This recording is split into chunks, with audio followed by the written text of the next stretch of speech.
कि इसके हैदर का जो इकरार किया है हमने, इसके हैदर का जो इकरार किया है हमने, इसका इजहार सरेदार किया है हमने। इसके हैदर का जो इकरार किया है हमने, इसका इजहार सरेदार किया है हमने। वो सिर्फ हम ही नहीं करते हैं, तबर्रा खुलकर अपने बच्चों को भी तैयार किया है हमने। सिर्फ हम ही नहीं करते हैं, तबर्रा खुलकर अपने बच्चों को भी तैयार किया है हमने। और कौन भूलेगा 72 के लहू की तारीफ? कौन भूलेगा 72 के लहू की तारीफ? मुँह का मातम सरे बाजार किया है हमने। नारे सलावत।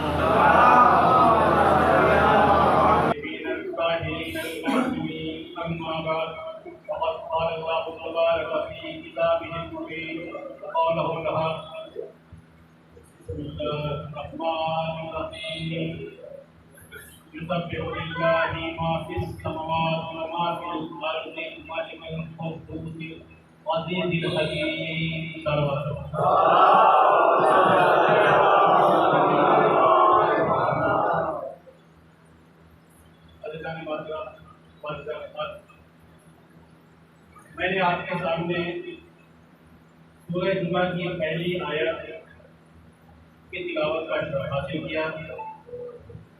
इसमें खुदावंद करीम अपनी पाक मुक़द्दस किताब कुरान हकीम में फरमा रहा है कि जमीन हो या आसमान, वहाँ की हर शय जर्रा जर्रा अल्लाह की इबादत करता है। उसकी इबादत जो बादशाह है, अजीम है और बाबरकत है और हिकमत से भरा हुआ है। अज़ीज़ान मोहतरम, अल्लाह की इबादत दुनिया की हर शय, चाहे उसमें चरांद हो परंद हो, अल्लाह की इबादत करते हैं। जमीन आसमान अल्लाह की इबादत करते हैं। चांद सूरज अल्लाह की इबादत करते हैं। तमाम फरिश्ते अल्लाह की इबादत करते हैं। दरख्त व पहाड़ अल्लाह की इबादत करते हैं। सितारे व कहकशां अल्लाह की इबादत करते हैं। तो मैं ये कहूँगा कि जब हर शय, हर जर्रा जर्रा अल्लाह की इबादत करता है, तो फिर अल्लाह फरमाता है वमा खलक़तुल जिन्ना वल इंसा इल्ला लियअबुदून। अब इधर सिर्फ अल्लाह जिन और इंसान से इबादत के लिए हुक्म दे रहा है कि सिर्फ मैंने खल्क़ किया जिन और इंसान को अल्लाह की इबादत के लिए। तो एक तरफ तो दुनिया की हर शय जर्रा जर्रा अल्लाह की इबादत में मशगूल, लेकिन दूसरी तरफ अल्लाह फरमाता है कि मैंने जिन और इंसान को अपनी इबादत के लिए पैदा किया। तो अब सवाल ये पैदा होता है कि इंसान और जिन ही को क्यों मुखातब है?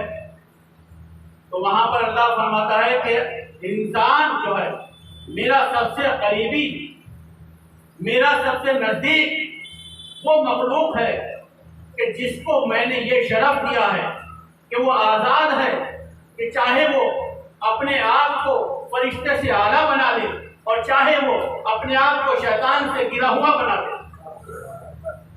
इसलिए अल्लाह ने इंसान को आजादी दी, इसीलिए इंसान को अशरफुल मखलूक़ात का दर्जा दिया।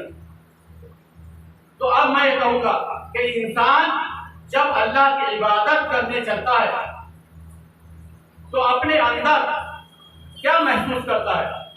वो अगर खुलूस से अल्लाह की इबादत करेगा तो अल्लाह की खुशनुदी हासिल करेगा, और अगर उसके अंदर रियाकारी का शायबा भी पाया जाएगा तो फिर अल्लाह उससे नाखुश होगा और उसकी जो इबादत है वो सिर्फ रायगा जाएगी, कोई फायदा हासिल नहीं होगा। एक सवाल मेरे मोहम्मद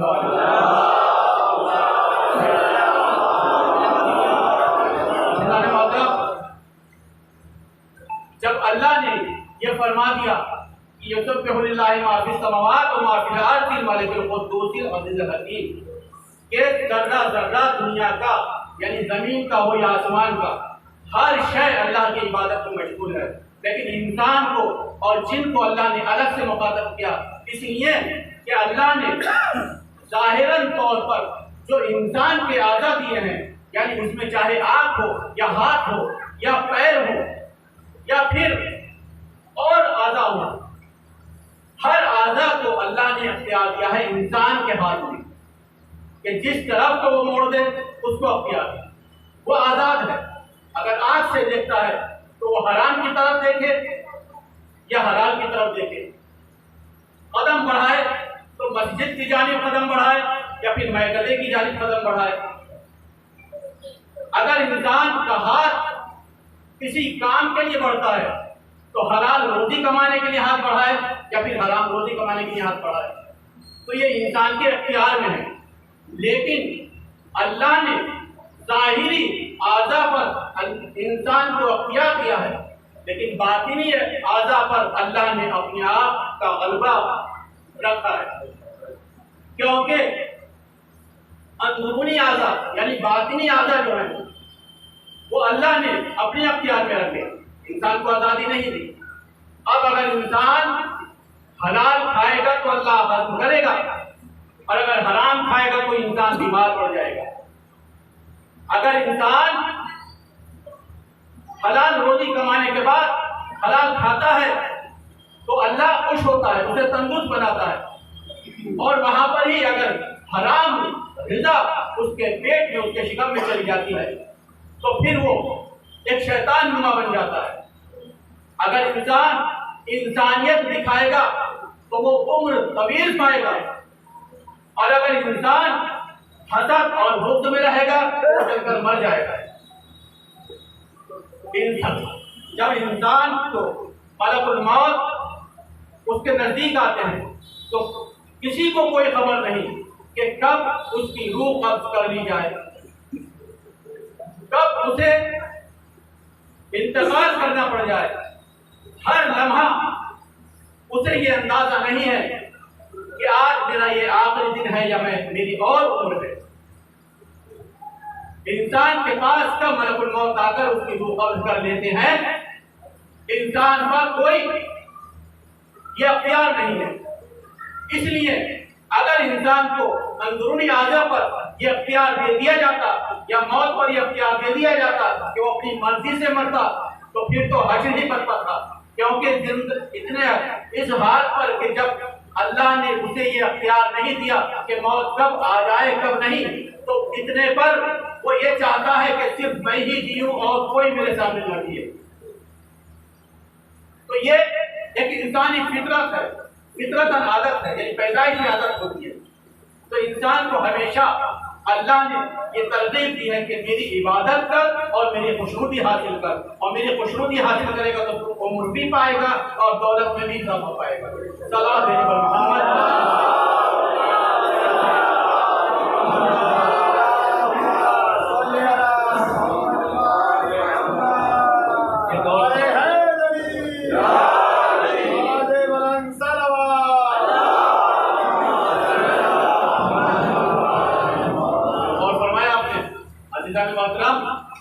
ये दुनिया बनाते वक्त खुदावंद करीम ने तमाम अंबिया को खल्क किया, किसी को सल्तनत दे दी, किसी को बीमारी से नवाजा, किसी को औलाद की फुर्कत से नवाजा, किसी को शौहर और बीवी की फुर्कत से नवाजा। लेकिन अल्लाह ने तमाम अंबिया को वो इम्तिहान की मंजिल दी, लेकिन इंसान को यह कोई शरफ नहीं दिया। इंसान अगर बीमारी हासिल करेगा तो वो खुद जिम्मेदार है, इंसान अगर गुनहगार है तो वो खुद जिम्मेदार है, इंसान अगर गलतियां करता है तो वो खुद जिम्मेदार है। इंसान को यह अख्तियार है कि वो गुनाह करे या सवाब करे। नेकियां करेगा तो सवाब पाएगा और गुनाह करेगा तो अजाब पाएगा। लेकिन अंबिया का मुकाबला नहीं कर सकता, और जब अंबिया का मुकाबला नहीं कर सकता तो फिर अहले बैत का मुकाबला कैसे कर सकता है।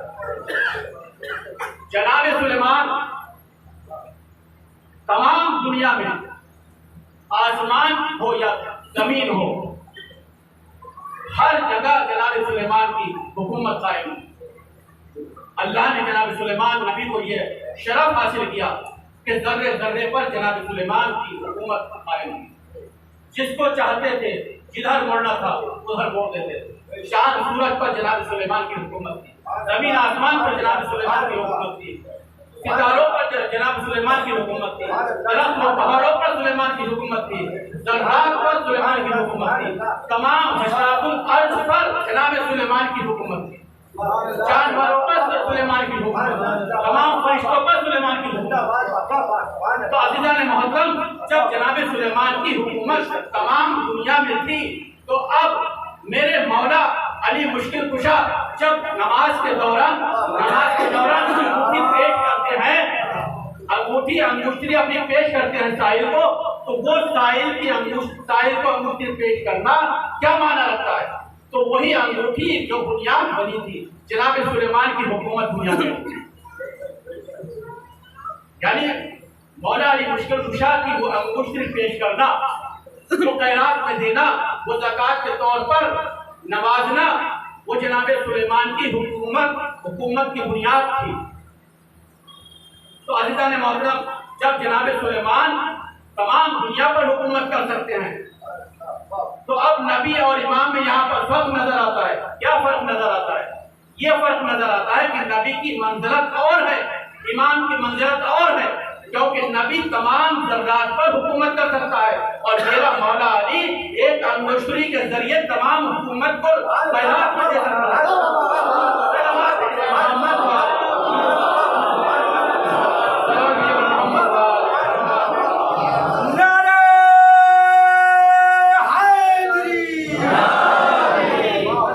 और फरमाया आपने अज़ीज़ान मोहतरम, यह है नबी और इमाम की फजीलत।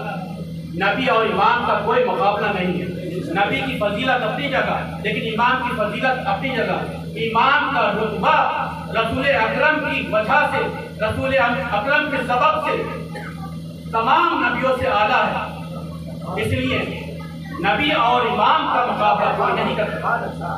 तो जब मेरे मौला अली नमाज के दौरान साहिल का सवाल पूरा करते हैं और अंगूठी पेश करते हैं तो वहां पर तमाम हुकूमतें कुर्बान जाते हैं।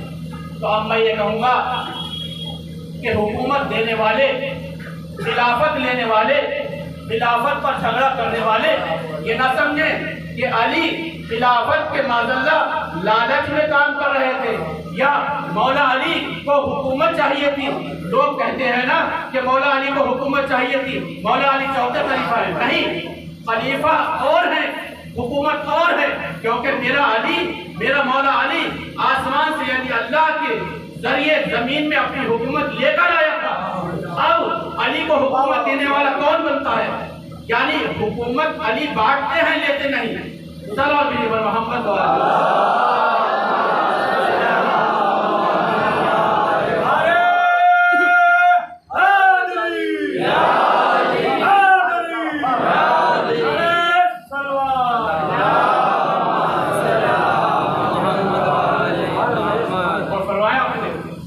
तो ये है अली की फजीलत। मेरे मौला अली, अगर सुलेमान की हुकूमत कहाँ कहाँ थी, क्या शरफ था, क्या नज़ारा था।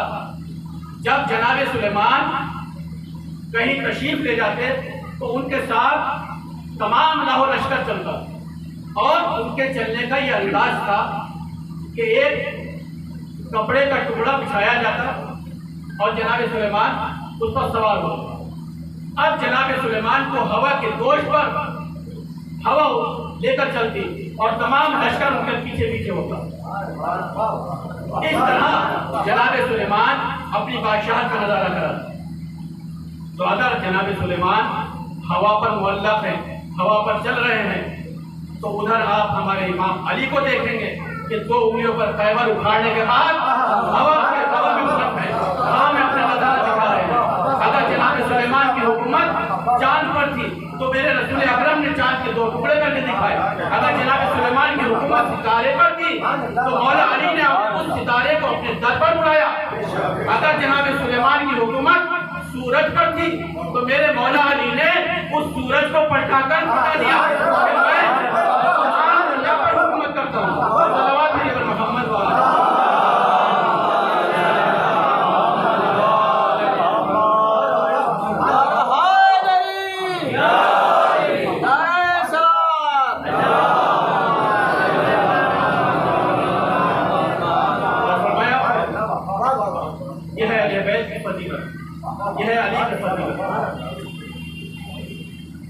तो हमारा नजरिया जो है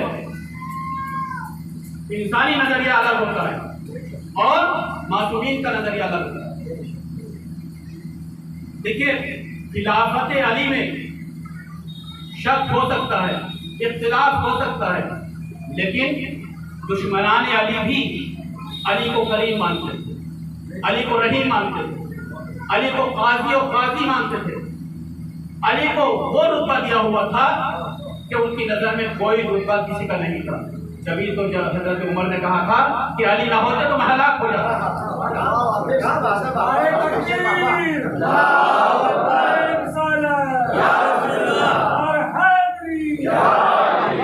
यानी अली पर इतना भरोसा कि अगर अली साथ साथ हैं तो इंसान अपनी जिंदगी का भरोसा उसके अंदर रहता है कि मैं जिंदा और सलामत रहूंगा, और अगर अली नहीं होंगे तो फिर मैं जिंदा नहीं रह पाऊंगा। इसीलिए तो विलायत का अल्लाह ने हुक्म दिया है कि विलायत के बगैर इस्लाम मुकम्मल नहीं है। अगर अली हमारे साथ हैं तो हमारा इस्लाम मुकम्मल है, वरना तो हम इस्लाम से भी खारिज हो सकते हैं। एक सलावत भेजिए मोहम्मद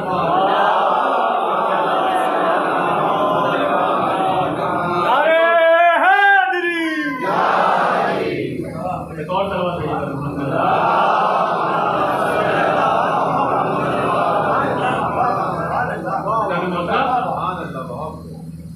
ये मेरे अहले बैत की पहचान, ये मेरे मौला अली की पहचान। उधर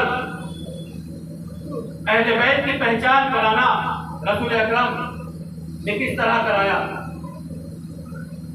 लेकिन मेरे मौला की विलायत का ऐलान, लोग कहते हैं कि हम अली को खलीफा कैसे मान लें या रसूल का जानशीन कैसे मान लें, तो उठाइए कुरान और पढ़िए सूरह बल्लिग, यानी आयत बल्लिग पढ़िए।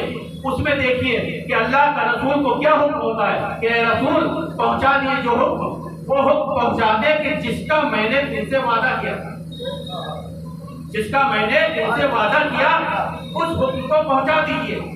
तो यानी आयत बल्लिग कुरान का हिस्सा है ना, कुरान का जुज़ है। अब अगर हमें अली की विलायत का इकरार करना है तो कुरान को शामिल रखना है, और जो कुरान को न माने वो रसूल को नहीं मानेगा, और जो रसूल को नहीं मानेगा वो अल्लाह को नहीं मानेगा। फिर वो इस्लाम वाला कहाँ से आ गया, फिर वो मुसलमान कहाँ से बन गया। तो अब आयत बल्लिग के बाद रसूल को हुक्म हुआ, रसूल ने गदीर के मैदान में ऐलान कर दिया, मन कुंत मौला फ़अज़ानी मौला, जिसका मैं मौला उसका अली मौला। तो यहाँ पर कुरान ने भी साबित कर दिया और रसूल ने भी साबित कर दिया कि मेरे बाद अली मेरे जानशीन होंगे, अली मेरे वसी होंगे। सलावत भेजिए मोहम्मद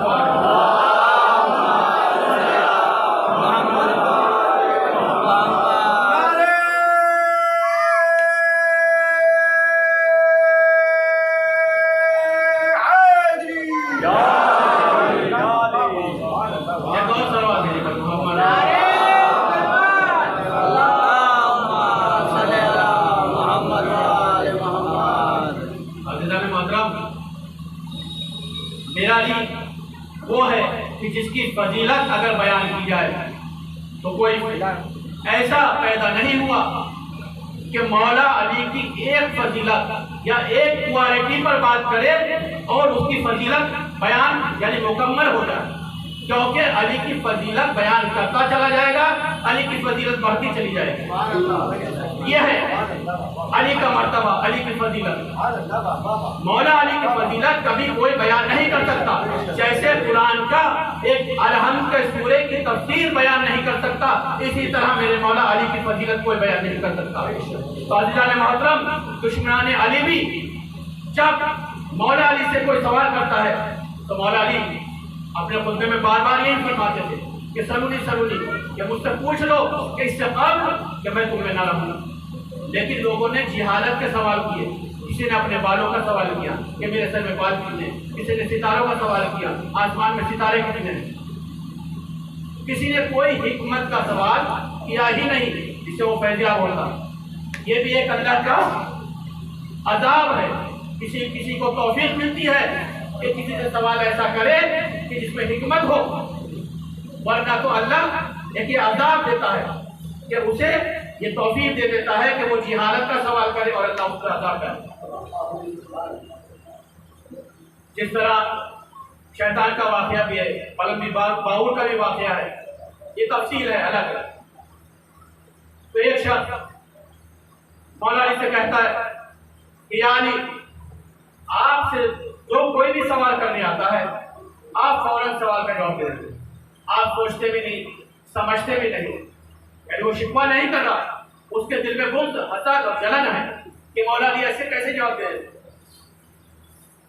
तो वो शख्स का जब सवाल सुनते हैं मौला अली, जनाब अमीर फरमाते हैं कि ऐ नादान, तुझे नहीं पता कि मैं कैसे जवाब देता हूँ। मैं तुझसे एक सवाल करता हूँ, उसका जवाब दो। वो कहता है बोलिए, बताइए मौला। तो मौला अली कहते हैं कि तेरे दाएं हाथ की उंगलियां कितनी हैं? तो फौरन जवाब देता है कि 5। तो मौला अली फरमाते हैं कि तूने कैसे बगैर सोचे समझे जवाब दे दिया? मौला अली फरमाते हैं कि तूने कैसे बगैर सोचे बगैर समझे अपनी उंगलियां बता दी कि तेरे दाएं हाथ में 5 उंगलियां हैं। तो वो कहता है कि मौला मेरा हाथ तो मेरे सामने रहता है, मुझे मालूम है कि मेरे हाथ में 5 उंगलियां हैं। तो अब मौला अली फरमाते हैं कि ऐ नादान, तुझ में और मुझ में यही फर्क है कि तेरे हाथ तेरे सामने है, सारी कायनात मेरे सामने है। कायनात का जो भी सवाल करेगा मैं उसका जवाब फौरन दूंगा, क्योंकि कायनात का जर्रा जर्रा मेरी नजर में है। अल्लाह ने कायनात बनाई मेरे लिए,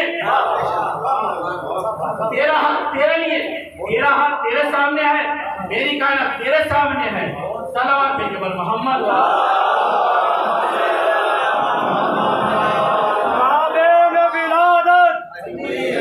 हसनैन के बाबा जुड़ियों की चहक में, गलियों की महक में, हम सबके मौला जिब्रील के टीचर, नारे हाज़िरी हाज़िरी।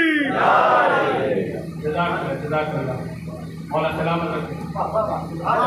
अज़ीज़ान मोहतरम, ये अहले बैत की फजीलत या अंबिया की फजीलत अल्लाह ने अंबिया को नाजिल किया तो इंसानों के लिए, अहले बैत को नाजिल किया तो इंसानों के लिए।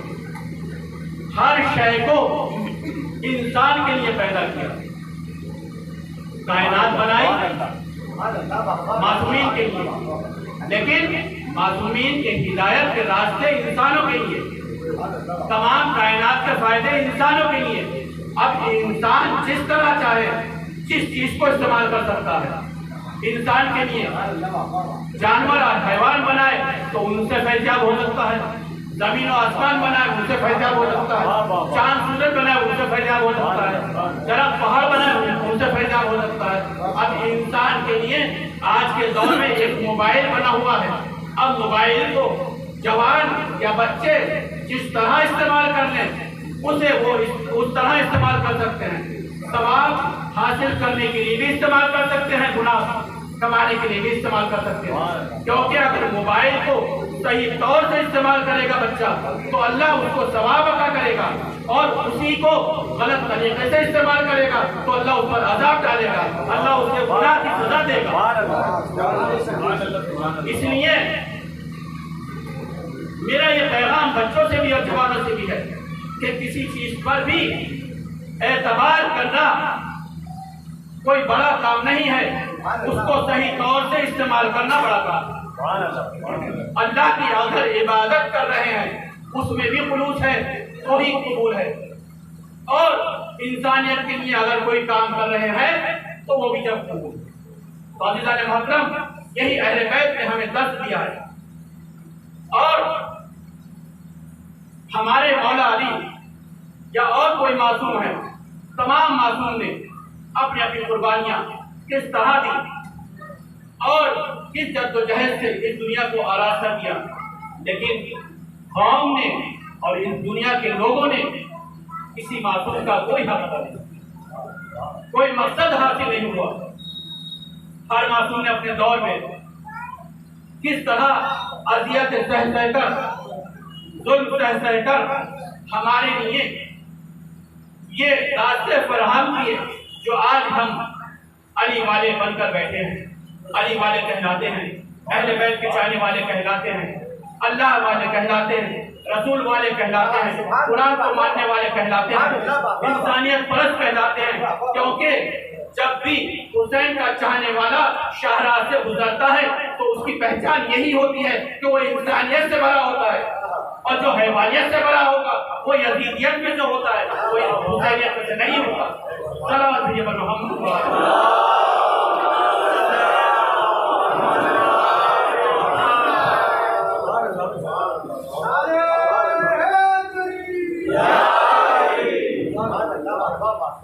और फरमाया आपने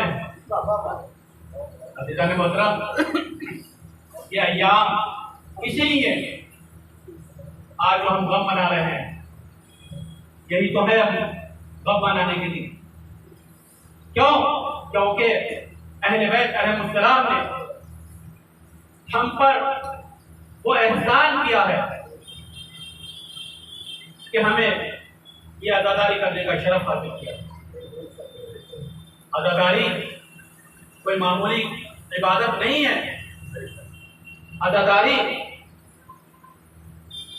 कोई ऐसे हल्के में एक नाम नहीं है, एक मिशन है, एक इदारा है, एक लोगों को पैगाम है कि जुल्म के खिलाफ किस तरह खड़ा हुआ जाता है, जुल्म के खिलाफ किस तरह बोला जाता है, जुल्म के खिलाफ किस तरह बयान किया जाता है या क्या मैसेज दिया जाता है। क्योंकि अहले बैत अलैहिस्सलाम पर जो करबला के मैदान में जो अज़ियत और जो जुल्म सितम हुए उसका बयान करना मुहाल है। जिस तरह मासूमीन के फज़ाइल बयान करना मुश्किल है, इसी तरह मासूमीन के मसाइल बयान करना भी मुश्किल है। अगर एक मसाइल को अगर आप तसव्वुर करके ये सोच लें कि उस वक्त क्या आलम होगा तो शायद सारे मसाइलों का हल निकल आएगा। हाँ मज़लूम, आपकी रहमत तमाम है। ये वो अय्याम है कि जो रोज़े आशूर के बाद मुसीबतों के पहाड़ टूटे। रोज़े आशूर तमाम 72 शहीद हो चुके, लेकिन शहादत इमाम हुसैन अलैहिस्सलाम के बाद अहले बैत और उनके घर वालों पर क्या मुसीबतें पड़ी हैं उनका बयान करना महाल है। अज़ीज़ान मोहतरम, इमाम हुसैन की शहादत के बाद ख़ैमों में आग लगा दी, बीवियों के सरों से चादरें भी छीन ली गई। अदादारों, छोटी बच्ची सकीना के तमाचे लगे, कानों से गोशवारे छीने गए। जालिम ने गोशवारे उतारे नहीं, कानों से खींचे थे, जिससे सकीना के कानों से लहू बहने लगा। सकीना ने चिल्लाकर आवाज दी, बाबा मेरे कानों में दर्द हो रहा है, आप मेरी इमदाद को आइए। अज़ादार मज़लूम, बस ये काफिला, लुटा हुआ काफिला करबला से कूफा और कूफा से शाम की तरफ रवाना हुआ। किस तरह रवाना हुआ कि जब मदीने से चले थे तो तमाम बीवियों के सरों पर चादरें थी, तमाम बीवियों की गोदें भरी हुई थी, तमाम जवान जिंदा और सलामत थे, लेकिन अब न कोई जिंदा है, न कोई किसी बीवी के सर पर चादर है। बीवी सकीना के गोशवारे छीन लिए गए हैं। अज़ादार मज़लूम, जब ये काफिला शाम के दरबार यजीद के दरबार में पहुंचा तो यजीद के दरबार में कुर्सी नशीन मौजूद थे और छतों पर तमाशा देखने वाले लोग मौजूद थे। अज़ादारों, यह अय्याम वो मुसीबतों के अय्याम है कि जिनका अगर बयान किया जाए, तसव्वुर किया जाए कि वो जब शाम का दरबार और यजीद ने तमाम अहले बैत और तमाम असीरों को कैद जिंदान में कैद किया तो उस जिंदान की क्या हालत थी उसका बयान करना मुहाल है। दीवारें पोशीदा थी, हवा और रोशनी का कोई रास्ता न था, अंधेरा इतना था कि इस हाथ को इस हाथ का पता ना चले। अक्सर जनाब सकीना अपनी फूफी अम्मा से यही फरमाती थी कि फूफी अम्मा, मुझे अंधेरे से डर लगता है, ये अंधेरा कब खत्म होगा। हाँ अज़ादारों, बस ये सुनकर जनाब ज़ैनब तब जाया करती थी और बच्ची को दिलासा देती। एक रोज जनाब सकीना अपनी फूफी अम्मा से पूछती थी, ऐ फूफी अम्मा, ये परिंदे इधर से सुबह को जाते हैं और फिर शाम में वापस आते हैं, ये कहाँ जाते हैं। जनाब ज़ैनब ने फरमाया, ऐ बच्ची, ये सुबह को तलाश करने जाते हैं और शाम को अपने घर जाते हैं। घर का नाम सुनना था। जनाब सकीना रोने लगी और अपनी फूफी अम्मा से फरमाया, ऐ फूफी अम्मा, क्या हमें भी घर जाना नसीब होगा? मुझे मदीने की बहुत याद आती है, बहन शोरा की बहुत याद आती है।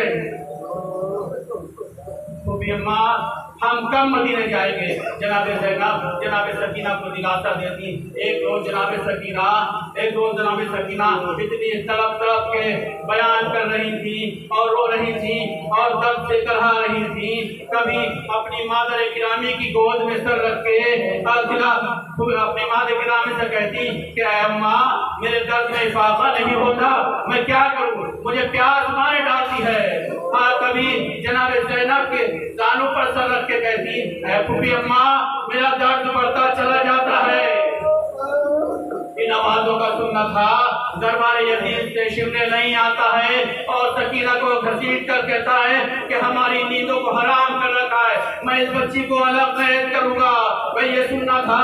जनाब सकीना सहम गई। जनाब सज्जाद से फरमाती हैं, ऐ भैया सज्जाद, मुझे बचा लो, अब नहीं रोऊंगी। जनाब सज्जाद ने शिमले से कहा, ऐ शिमले, ऐ जालिम, अब ये बच्ची सहम गई है, बच्ची डर गई है, इसे बख्श दे, अब ये नहीं रोती, मैं इसकी जमानत लेता हूँ। बस इसी असना में इस शोरगुल को सुनने के बाद यजीद की ज़ौजा हिंदा को मालूम होता है और वो जिंदान का नजारा करना चाहती है। यजीद से इजाजत लेने के बाद जिंदान शाम में आती है और जनाब ज़ैनब से मुखातिब होकर कहती है कि ऐ बीबी, मुझे आपकी आवाज में मेरी शहजादी ज़ैनब की आवाज नजर आती है। आप कहाँ से ताल्लुक रखती हैं? आप पर क्या मुसीबतें पड़ी हैं? ये सुनना था। जनाब ज़ैनब से न रहा गया और फरमाया, ऐ हिंदा, उन्हें ना पहचाना, मैं ज़ैनब हूँ। तेरे आका हुसैन को यजीद ने 3 दिन का भूखा प्यासा शहीद कर दिया। बस ये सुनना था। हिंदा ने सरोसीना पीटा और कहा, ऐ ज़ैनब, ऐ जनाब ज़ैनब, ऐ मेरी शहजादी, मैं आपकी कोई खिदमत न कर पाई, कोई खिदमत नहीं कर पाई, कोई मेरी खिदमत, मैं इस लायक हूँ तो आप बयान कीजिए। जनाब ज़ैनब ने फरमाया, ऐ हिंदा, मेरी बच्ची सकीना अपने बाबा को बहुत रोती है, अगर हो सके तो मेरी बच्ची सकीना के बाबा का सर, हुसैन का सर मंगा दे। उधर हिंदा ने हुक्म किया, सर अक़दस, सर इमाम हुसैन जिंदान शाम में आता है। तमाम बीबियां सर अक़दस की ताज़ीम को खड़ी हो जाती हैं और जिंदान में कोराम बर्पा होता है। जनाब सकीना वो फौरन बढ़कर सर अक़दस को अपनी आगोश में लेती हैं और बयान करती हैं, ऐ बाबा, जब मेरे गोशवारे छीने गए आप कहाँ थे? मेरे तमाचे लगाए गए आप कहाँ थे? फूफी अम्मा की चादरें छीनी गई आप कहाँ थे? हमारे क़ैमे चला दिए गए, हम पे ताज़ियाने बरसाए गए आप कहाँ थे? बस हाँ अज़ादारों, ये सुनना था और इसी असना में जनाब सकीना की आवाज बंद हो जाती है। जनाब सज्जाद आगे बढ़ते हैं, देखते हैं सकीना की रूह जन्नत को परवाज कर गई। यजीद को मालूम हुआ, पानी का रोशनी का इंतजाम किया। जनाब ज़ैनब ने फरियाद की, ऐ सकीना तू अंधेरे से डरती थी, रोशनी आ गई, तू प्यासी थी, पानी आ गया। इसी असना में जनाब सज्जाद ने मैयत को तैयार किया। मैयत को तैयार करने के बाद दफनाना चाहा और आवाज दिया, बाबा अपनी अमानत को कबूल कीजिए, अपनी अमानत को कबूल कीजिए। आपके पास सकीना आना चाहती है। कब्र से 2 हाथ नमूदार हुए, आवाज आई, मेरी बच्ची मेरे पास आ जा। जनाब सकीना को इमाम हुसैन के हाथों में दिया। जनाब सकीना हुसैन के सीने से चिमट गई और हुसैन ने आगोश में लेकर सकीना को चिमटा लिया। इन्ना लिल्लाहि व इन्ना इलैहि राजिऊन। अला लानतुल्लाहि अला कौमिल ज़ालिमीन।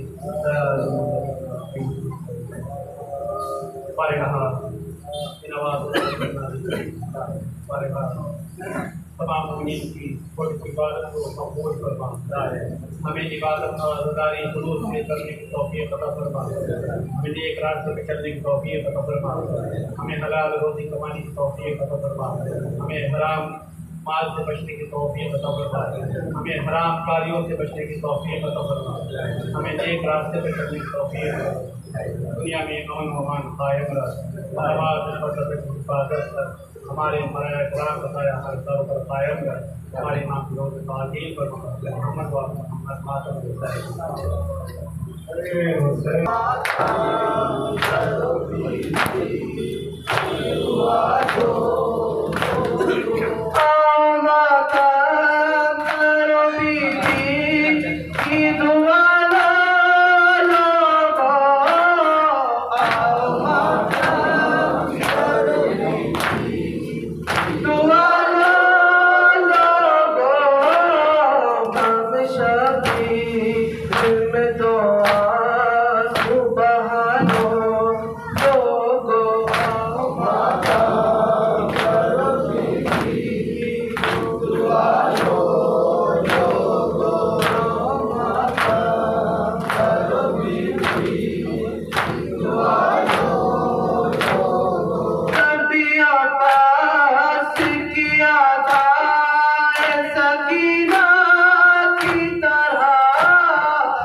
उठा दो लोगों, आओ मातम करो बीती, दुआ लो लोगों, आओ मातम करो बीती, दुआ लो लोगों। आज तक गूंज रही है ये सदा मक़तल में, आज तक गूंज रही है ये सदा मक़तल में।